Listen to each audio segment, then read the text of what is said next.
السلام علیکم. Class 10 economics chapter ہے پبلک اینڈ پرائیویٹ فائنینس، سرکاری اور نجی مالیات. ٹاپکس میں پہلا ٹاپک ہے پبلک ایکسپینڈیچر، سرکاری اخراجات. اس میں پہلا جو ٹاپک ہے وہ ہے defence. In Pakistan the government spends more than one half of public revenue on defence. Defence کو اردو میں دفاع کہا جاتا ہے. پاکستان اپنی فوج کو چاق و چوبند رکھنے اور اسے جدید ترین اسلحہ سے لیس کرنے کے لیے کثیر رقم خرچ کرتا ہے. پاکستان میں دفاع پر تقریباً 56% آمدنی کا حصہ خرچ کیا جاتا ہے. اس کے بعد دوسرا پوائنٹ ہے اس کا the law enforcement agencies.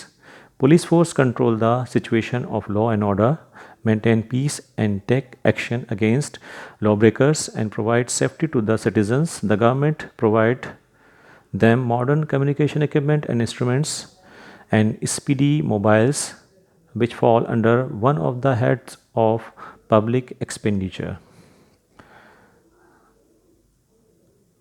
Law enforcement agencies کو اردو میں ہم کہیں گے قانون نافذ کرنے والے ادارے، جس میں پولیس سر فہرست ہے.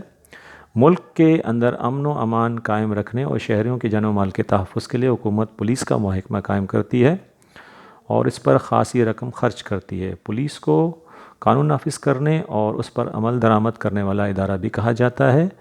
حکومت اس ادارے کو جدید ساز و سامان مہیا کرتی ہے جو سرکاری اخراجات میں شامل ہوتے ہیں. اس کے بعد اس کی تیسری ہیڈنگ ہے اور وہ ہے civil administration. Several administrative departments such as transport and communication etc. working to solve public and private problems, and for these officers work in offices. The expenses incurred thereon are a part of public expenditure. Civil administration کو اردو میں کہیں گے نظم و نسق عامہ. ملک کے نظم و نسق کو چلانے کے لیے مختلف محکمے قائم کر کے اس میں عملہ تعینات کرنا پڑتا ہے. یہ عملہ اعلیٰ افسران اور اہلکاروں پر مشتمل ہوتا ہے. یہ محکمے عوام کے شہری مسائل حل کرتے ہیں اور شہری نظم و نسق کو برقرار رکھنے کے ذمہ دار ہوتے ہیں. ان محکموں کے اخراجات بھی سرکاری اخراجات میں شامل ہوتے ہیں. اس کے بعد اس کی چوتھی ہیڈنگ ہے وہ ہے social welfare. Facilities regarding health, education and recreation, technical education, mechanical training and professional education. For recreation, museum, playground, public park, public libraries, sea beaches, zoological garden, etc. Uncountable lecturers, professors, teachers, doctors, nurses are being provided by the government for social welfare, and a big amount from public expenditure is incurred for these heads.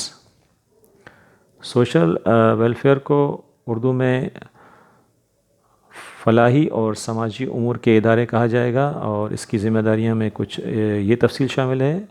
یہ حکومت کی ذمہ داری ہے کہ وہ لوگوں کو تعلیمی سہولتیں فراہم کرے اور ان کی فلاح و بہبود میں اضافے کی کوشش کرے. اس مقصد کے لیے ملکی سطح پر تعلیمی ادارے قائم کیے جاتے ہیں جہاں فنی، سائنسی اور ہنر کے مطابق تعلیم دی جاتی ہے. ہسپتالوں اور صحت کے مراکز میں محکمے کے عملے، ادویات اور ضروری ساز و سامان پر کثیر رقم خرچ کی جاتی ہے. اس کے علاوہ تفریحی مقامات جیسے عجائب گھر، کھیل کے میدان، عوامی پارک، کتب خانے، ساحل سمندر، چڑیا گھر، کثیر تعداد میں پروفیسرز، اساتذہ، ڈاکٹرز، نرسز حکومتی اخراجات کا حصہ قرار دیے جاتے ہیں. اس کے بعد پانچواں جو ٹاپک ہے وہ ہے transport and communication. For these purposes routes, railways, marine ships and airlines, postal services, telecommunication through radio, T V, computer, internet and phones are managed for the people. اس کو ہم اردو میں transport and communication کو مواصلاتی اور آمد و رفت کے ذرائع کے نام سے جانتے ہیں. اس میں تفصیل کچھ اس طرح سے ہے. ذرائع مواصلات ملک کی معاشی اور عوامی فلاح و بہبود کے سلسلے میں اہم کردار ادا کرتے ہیں۔ پختہ سڑکوں کی تعمیر اور توسیع، ریلوے لائنوں اور ریل گاڑیوں کی تعداد میں اضافہ، ٹیلی فونوں اور تاروں کی سہولتوں پر حکومت کروڑوں روپے ہر سال خرچ کرتی ہے۔ مواصلات کے یہ ذرائع پاکستان جیسے زرعی معیشت کے حامل ملک کی معاشی ترقی میں اہم کردار ادا کر سکتے ہیں۔ حکومت عوامی فلاح و بہبود اور مجموعی معاشی ترقی میں تیز رفتار اضافے کے لیے ذرائع مواصلات کو خاص اہمیت دے رہی ہے۔ اس کے بعد جو اگلا ٹاپک ہمارا چھٹا ہے وہ ہے debt services. For the solution of financial crisis and development of country, government takes public debts from foreign resources. Thus, a large amount of public revenue goes to repay foreign debts and their interest. اس کو ہم اردو میں کہیں گے کہ قرضے کا سود۔ اس کی ڈیٹیل کچھ اس طرح سے ہے کہ حکومت کو بعض اوقات اپنے اخراجات پورا کرنے کے لیے اندرون ملک اور بیرون ملک ممالک سے قرض لینا پڑتا ہے۔ یہ قرض طویل عرصے تک بھی استعمال کیا جا سکتا ہے۔ قرض کی رقم جتنی مدت تک استعمال کی جاتی ہے اس کا سود ادا کیا جاتا ہے۔ سود کے طور پر ادا کی جانے والی رقم بھی حکومت کے اخراجات کا حصہ ہوتی ہے۔ پاکستان پر بیرونی قرضوں کا کافی دباؤ ہے، اس لیے اس مد میں بھی خاصی رقم بطور سود ادا کی جاتی ہے۔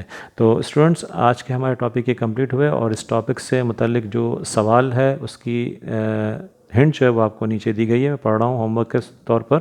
لرن کویشچن نمبر 2، ہیڈنگس جو ہے وہ بریکٹ میں لکھی ہوئی ہے، ہیڈنگس آف پبلک ایکسپینڈیچر وہی آپ صرف یاد کریں گے، کویشچن نمبر 2 کی اس ہیڈنگ کو یاد کریں گے، اور وہ پیج نمبر نوٹس کے پیج نمبر 77 اور 78 پر موجود ہے۔